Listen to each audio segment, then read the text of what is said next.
Здравейте, хора! Аз съм на море и съм малко черна, за което съжалявам, но не е мой проблем. И така, към темата. Значи, направих си един ден, стоя си се гледам пред огледалото и се чуда каква прическа да си направя днес. И разбира се, че ми хрумва да си направя две малки копчета. И като връзвам ластичките, така изтягам, и така затягам, малко оставя с телефон. Викам, мале колко съм сладка. И ви предупреждавам, че в повече видеа ще съм така.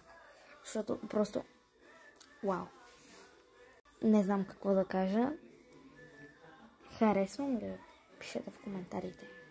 Важно. Значи, ако искате малко румтур, понеже други ден тръгваме, също пишете. За да знам. Иначе, окей, и да искате и да не искате, ще ви направя. Което винаги аз го правя. Почти винаги. Но без подробности. Много дълго става видеото, така че чао! И довиждане!